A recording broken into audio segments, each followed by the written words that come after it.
And it happens in Green Bay.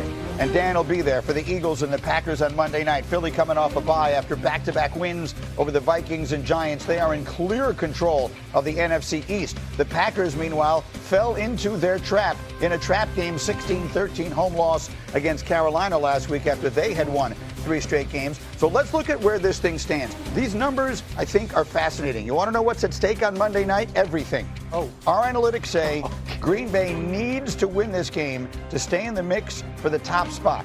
With a loss, the Packers' chance to earn the 1 seed goes to 4%. If they win, they would then have a better chance than the Eagles of being the 1 seed. So, as we look back at the egg that the Green Bay Packers laid last week against Carolina, what was your number 1 takeaway on it, Dan Orlovsky? The offensive line in Green Bay is not championship caliber. It hasn't been all season. This team cannot win a Super Bowl with the way this offensive line has played over the course of this season. The consistency of them living in the shotgun, and we're going to get to that of why, I feel it spreads their offensive line out so much that the one-on-ones consistently get beat. 1st and 10, you get beat quickly as an offensive line. Jordan Love under pressure. Once again, in the shotgun. And then look at these defensive ends. They're both standing up. There's no thought of defending the run here. They're just thinking, here comes pass rush, let's get up the field, here comes pass rush. Jordan Love has absolutely no shot. And so I think that the Packers right now, because of the style that they're wanting to play in their pass game, which is very much so shotgun or pistol-centric, it's forcing their offensive line to play so much in space that they're consistently athletically getting beat. Now, this is the reason why. If you look at where they are offensively when it comes to the shotgun, Jordan Love is as good as anybody performing in the shotgun or pistol. He's QBR, his completion percentage, all that. It's fantastic. Left side of your screen. That tells you why they're doing it so much. Now you go on the right side, when they run the football in the gun, they're bad. This is an offense that run game wise is bottom 5 in the NFL when it comes to running the football out of the gun. That's what Josh Jacobs. And so, put it bluntly, this is a very one-dimensional offense, and their offensive line will have to play much better if they're really going to consider themselves a Super Bowl threat. All of those things obviously are incredibly important, and then there is another one that we haven't mentioned yet, and that is, what did you say sitting in that chair right here last week? Last week I said Tucker Kraft was the best tight end in football, and this week they don't have him. And that's significant. That's not just losing a tight end. That's losing your number 1 receiver for this Packers offense. And he does it in a bunch of ways. He does it down the field. He does it run after catch. He does it in the screen game. You name it. He's so versatile. They've kind of based their passing offense around him. So now Musgraves has to come in and step up, which is a little serendipitous because that's how Kraft came along through a Musgraves injury. And then these receivers, they draft the first-round receiver for the first time in how many years? They're going to have to get something out of that. He hasn't done anything. Matthew Golden hasn't done anything. How about the first-round receiver? That the first guy, He started getting involved, then he hurt his shoulder. He was a little bit more involved recently, and I would think that once he gets healthy, he'll be involved again. And they're going to need something from Luke Musgrave, who now has to step into Christian that place. Watson. Tucker Kraft. And then I wanted to ask you guys this because I brought this up last week, and it came to fruition. And I wonder just how real a phenomenon this is in the NFL.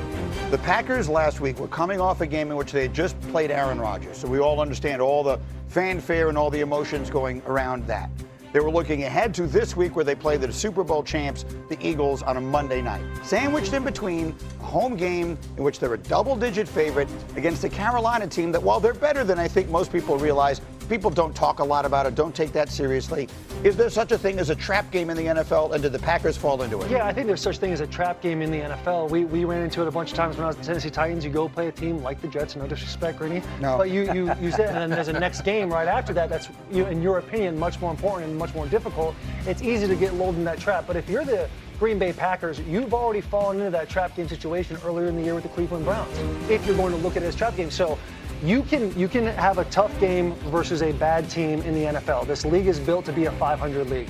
But if you do it again and again, now you're questioning leadership, coaching, mentality. What are these meeting rooms like in the building Wednesday, Thursday, Friday, Saturday? Yeah, I can buy the trap game mentality because it is surprising that they lost to the Panthers. And the Panthers won. The one way they could win that game which is running it down the throat. The Packers, they do have a top defense in the NFL. They didn't, they have this pass rush to where they weren't able to earn the right to rush the passer. But yeah, you can fall into that, but you're going to have to show up against the Eagles because this isn't a must win, but this is one to where if you are going to be that team to stand up in the NFC, this is the game to do it, coming off the Eagles having a hot win against the Giants. And then the Eagles coming off their bye, and Shefty, remind everybody that since we've last seen the Eagles, they've made some significant changes. Let's start with this. The Eagles' magic number right now is 6.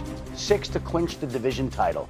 Nobody is going to catch the Philadelphia Eagles in the NFC. We're talking magic numbers on November 5th. Right. And if we go back to last year, coming out of a bye, that was when Philadelphia had organizational meetings. The offense got together. They came out humming in the second half. Well, they're coming off their bye again after more meetings. And not only are they coming out of the bye after more meetings with the magic number being 6, but they have 3 new additions on the defensive side of the football. Michael Carter as a nickelback, where they had some weakness. Jair Alexander at cornerback, where they had some weakness. And Jalen Phillips as an edge rusher, where they had some weakness. And Nolan Smith's getting healthy? And Nolan Smith's getting healthy. So they are loading up and preparing to make the type of second-half run that they did last year. They are an underdog for the first time this season, and we got the picks up on the screen for you here. The Eagles, an underdog, again, first time this year. They're a 2.5-point dog on the road, which means they're basically telling us we think these teams are equal, and that sounds about right. And the picks are interesting to look at.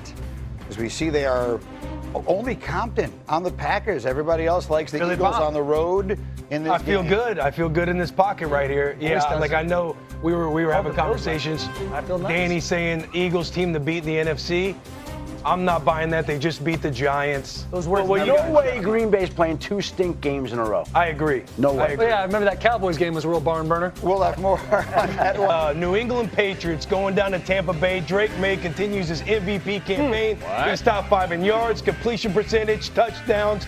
Vrabel's got this team playing with piss and vinegar. The -- 1 rush defense in the NFL. Shout out Stretch. They go down to Tampa Bay as a Vrabel guy. They upset and they beat the Bucs. Drake May for MVP is starting to get a little noise all around the league. Taylor Lewan giving an opening statement this weekend. I love everything Will Compton said, but I don't expect the New England Patriots to go 15-2. I got them losing to the Tampa Bay Buccaneers. Baker Mayfield has had an opportunity to get a little healthy as the bye weeks come along. He's going to get back to his MVP fashion and actually jump over Drake May after this week. Listen up, Vrabel. God Bulls have made a living about making quarterbacks uncomfortable. That offensive line, they get up the second most sacks in the NFL. Yeah. I'm just saying, this week, November, Tampa Bay, that's tough. Sneaky, great game. Dan, give me an opening statement. This one is a big one. Yeah, there is a brewing quarterback controversy, competition, whatever you want in San Francisco. Brock Purdy, really good player. Mac Jones has been absolutely sensational in his time. He has doing it with people that have been beat up, stars and perimeter players that haven't been healthy. He's been knocked around, yet this team somehow, even with all those injuries, is still in the playoff race, and it's because of the quarterback play. There's a quarterback controversy brewing in San Francisco. Listen, you don't have to go to Brock Purdy as long as Mac Jones is playing like that right now. Let's come back to that one, but let's